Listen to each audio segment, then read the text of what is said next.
Rome is one of our very favorite cities. It's filled with amazing history, culture, art, food, and fashion. Today we're going to talk about the highlights and how to plan the ultimate Rome itinerary for you and your family.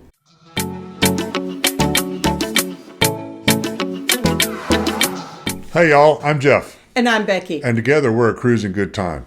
Today's video is about Rome, also known as the Eternal City. There is so much to do in Rome that we'll be covering the ancient Roman parts of Rome, the Renaissance to somewhat of the modern parts of Rome, and then the Vatican parts of Rome. And we are going to tie together how to plan the best itinerary for you and your family, whether you're going to Rome pre-cruise, post-cruise, or via a shore excursion. Please subscribe, give us a like, and turn on those notifications if you like the video. So first, we'd like to talk about ancient Roman sites. And I'm going to group three together just because they're located close together, and we recommend that you take a guided tour that covers all three of them. The first of them is the Flavian Amphitheater, or known as the Colosseum, the Roman Forum, and the Arch of Constantine. So the Colosseum gets its name because of the Colossus statue that Nero made of himself that stood right outside of the Colosseum at the time. It's long since been torn down. This Colosseum was a huge stadium. It's the largest ever built in ancient Rome. It held over 40,000 people. It had provided shade for many of the spectators, but the floor of the Colosseum was what was really amazing because they could flood it and do naval battles inside the Colosseum. They could do gladiator battles, chariots, all sorts of different types of fun and games in there. Well, they thought so at the time. At the time, that's right. So. Yeah, they had, but it was amazing how they could bring everything up to the stage area, if you will, and that a very intricate and complicated system for it. Absolutely. The Roman Forum is pretty much adjacent to the Colosseum. That was kind of like the meeting grounds, the town square of ancient Rome. There was a lot of temples to Roman gods there. There were some baths there, just meeting places, markets. So it was a place where a lot of Romans just kind of hung out and did their day-to-day activities. It kind of gives a good insight into what Rome is. Yeah, and it's kind of interesting, too, because you can see the area that Caesar built and Augustus, and it goes through just like we expand cities today. The other one Becky mentioned is the Arch of Constantine. That's kind of in between the Forum and the Colosseum. It was significant because it was built by the Emperor Constantine to celebrate his victories in battle. And he was also the first Christian of all the Roman emperors. So that's one reason why it still stands. Another important site from ancient Roman times is the Pantheon. Yes, the Pantheon was constructed by the Emperor Hadrian, a fantastic architect. He built a lot of stuff in Rome. But the Pantheon is amazing because it is a dome structure that is self-supporting, and it's been self-supporting for almost 2,000 years. It's a really spectacular building to see. It was converted into a church several hundred years ago, but you can still go in it, take pictures, and just kind of enjoy it. It's a wonderful thing to go see. Oh, absolutely. And Hadrian, if you're at other sites, you'll see other forms of all the different things he built over time. So next we are going to talk about Vatican City. So Vatican City is the smallest country in the world and is located inside of Rome. So Vatican City has many different components to see it. So one of my bucket list items is the Sistine Chapel. It has two iconic works from Michelangelo. So Michelangelo painted the Sistine Chapel with regards to the books of Genesis, and he also painted Judgment Day. And one of the things that's really interesting is that Michelangelo didn't really want to do these works. He wanted to go back to his sculpting. However, the Pope had different ideas. Yep, absolutely. It's a wonderful thing to see there. Another key building at the Vatican is St. Peter's Basilica, which Michelangelo was the architect for when it was built. When St. Peter's Basilica was built in the 1400s, it was the largest building on the planet. And it's still the largest, or close to being one of the largest churches on the planet. On the floor inside the basilica, you can see marks where they identify other famous cathedrals and churches around the world, and you can see how much larger the St. Peter's is than those. It's really amazing. A lot of wonderful artwork in there as well, and it opens up early in the morning, so it's really easy to see. They open at 7 a.m. Yeah, absolutely. And it has one of Michelangelo's famous sculptures, or a copy of it, the Pieta. The Pieta, yes. So Michelangelo at the Vatican, he has the sculpture, he has the architect, and he has the painting. He is truly the Renaissance man. Indeed he was. The Vatican Museum is huge and has just tons of artwork in it. And you could spend all day in there, I think. Oh, easily. However, if you go through the tours, they're going to rush you through a lot quicker than that. Of course, yeah. And I would like to advise, if it is going to be so crowded when you go into the Vatican Museum. It's almost like you have to watch where your foot steps so you don't step on another person. It is very crowded. It can be very crowded. One of the things I like about the Vatican Museum are the Raphael Rooms. And they're a ways into the museum, but Raphael did these wonderful frescoes on these large walls. They're very, very large frescoes. And the artwork in those is just extraordinary. I really enjoy visiting that. It's just like spectacular artwork throughout all of this within the Vatican. And they also have some magnificent gardens that you could get a separate tour. So typically most of these items are on separate tours that you can go see. And of course you can get a guided tour that allow you early entry, or you can get the line to go into the church. As Jeff mentioned, 7 a.m. If you get in line early, we've had no problems getting in, even inside popular months. Yeah. You will be going through security. Make sure to check whatever the requirements are. And there is a dress code. They do not want to see your shoulders, and they do not want to see your knees. So be sure to dress appropriately. That's right. To get in St. Peter's Basilica, we've done that the morning of sailing. We've overnighted in Rome the day before we've caught the ship, went over, did that at 7 a.m., got back to the hotel by 10, caught the transfer over to the pier down in City Vecchia, and then caught the ship that afternoon. And it was easy to do and really a lot of fun. Oh, absolutely.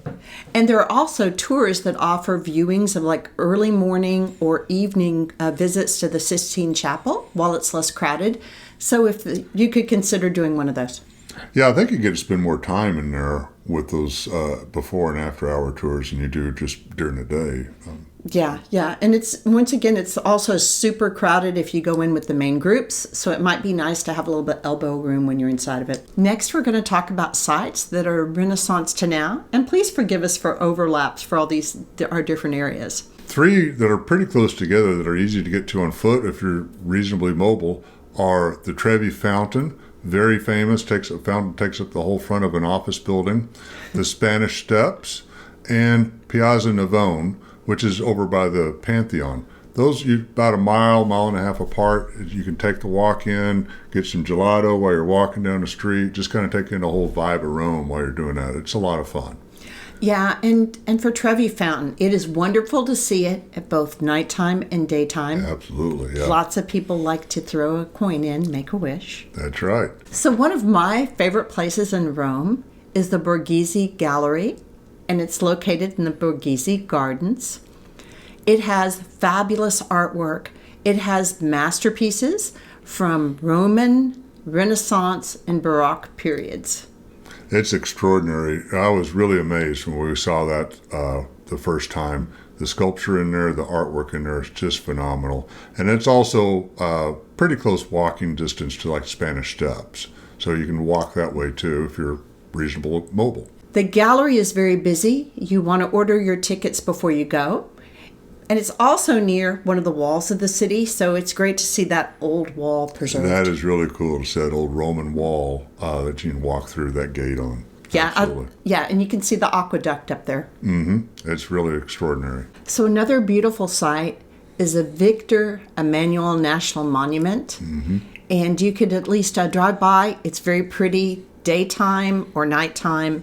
So Rome has fantastic food from a foodie scene, and one of the favorite dishes I like to get while I'm in Rome is pasta carbonara.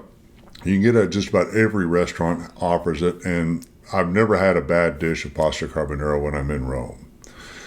There's also a lot of gelato. I like to get the gelato, kind of walk around, like I mentioned a while ago, walk between the different sites to see, a little ice cream cone or a cup of gelato. It's a lot of fun. We've had some of the locals tell us at a variety of ports how to select the best gelato stores.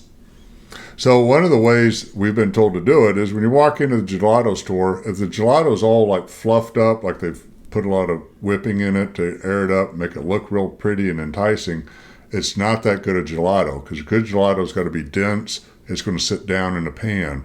So go to those stores or those stands that have the gelato laying more flat, because it's a denser gelato and a lot more flavorful. And you can definitely tell the difference between the one that's been whipped up and one that is really dense and delicious. We recommend that you find restaurants that have good views online or good comments online. And don't rely so much with the ones that have different people in front trying to bring you in. If they're needing to draw up business, they're probably not the best restaurants. No, probably not. Probably not. So I've been on Rome for business, and some of my colleagues have really enjoyed going into the very high-end stores located in Rome. And if that's your scene, it's a great city. Yeah. Rome overall is just a fabulous city. Like Becky said, it's our favorite city probably on the entire planet to go visit. It's a lot of fun, a lot to see there. Yeah. So now it's time to pick, how do you select your itinerary and what you're going to do? So, so much is going to depend on your time in the city. But we were talking about before, Rome has a lot of bucket list items. It sure does. For me, bucket list items included the Colosseum, the Vatican, the Sistine Chapel. And by the way, now if I'd have known it then, I'd make it the Borghese for me. Yeah. Very much so. And then just the whole scene, just take it all in if you can. So for bucket list items, like those are my bucket list items, but for other people's bucket list items, they could be, I want to go see the Trevi Fountain. I really want to see the Spanish Steps. They're looking a lot of the things they may have seen in Rome in a holiday. So for whatever your bucket list items, you can start looking at those, what's near them, what makes sense to do together, and how long is it going to take. And from there, you could start going forward with how are you going to plan your trip. Yep. For instance, Jeff, how soon do you think you should go over to Rome before your cruise? Well, if you've never been Rome before, I would go over 2 days before you sailed, and that gives you the partial day from when you arrive from North America into Rome, and then you have a full day in Rome to catch the bucket list that you want to go see. And then perhaps a morning before you go catch a cruise ship in there. So you can work a lot in that time frame. You could do an extra day. It's up to you. You could easily go 3 days early and catch it all. Yeah. So in a perfect world, I'd be 3 or 4 days early. But however, there are so many constraints when you're planning your trip. So you can also see Rome, of course, from your shore excursion. Things to remember is it's going to take an hour to get to Rome, an hour to get back. And if you haven't booked something through the ship for shore excursions, the ship will not wait for you. So you can look through all the different shore excursion that your cruise line has to offer and see what hits the things that you really want to hit. And then if they don't have something that's going to meet all your needs, there's also you can hire a private shore excursion through the ship.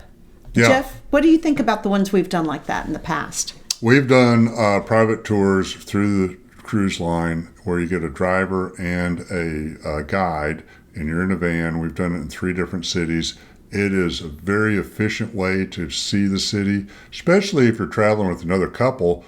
By the time you look at the fare of 4 individual all-day bus tours, combine them together, it's oftentimes that's more expensive than just hiring a private car by itself. And the private car will tailor to what you want to see. So if you're interested in Roman antiquities, you can spend all day long in Roman antiquities. If you're interested in the Vatican, they'll go spend all day in the Vatican with you. And the good thing about these private cars, you can ask them where their favorite restaurants are, and they'll take you there too, because it's just a lot more immersive experience when you have a private car. They are expensive, but like I say, if you're sharing it with another couple or two, it can be quite economical and much more bang for your buck. Oh, yes. And so they also will answer all your questions. And if you already know a lot of the history, they can take you to the next level, where you wanted to go. Another thing to consider, so if you have done Rome pre-cruise, of course you can stay in a hotel that you have arranged through your cruise line, or you could have stayed in a hotel you've selected, and you can hire a private car to take you to the cruise ship. I would not plan to arrive at the cruise ship at the very last minute, because I would like to have a little bit of leeway just in case something came up where there was a delay due to traffic or car trouble or any unforeseen thing. But we've been very happy with hiring a private car service, especially when you're with another couple, and it becomes very economical. And of course, you definitely want to arrive in Rome one day or more before your cruise begins. So if there's any problems with your flight, you have a day to make it up and still not miss the cruise. Absolutely. What I'm saying about Rome is there's a lot to do there in that time, but it is a best practice to always arrive the day before at the port city, but the day before you catch a cruise, whether it's just flying to Florida or flying to Europe or flying to Asia. Get there early just in case, like Becky says, flight problems or anything like that. And if you're unable to come in a day before, then book your air through your cruise line. They will give you some grace of being able to catch up with the ship, and will help you make things happen if your flight's delayed. We hope you've enjoyed our video. Please provide comments below. There is more to come. Thanks a lot for watching.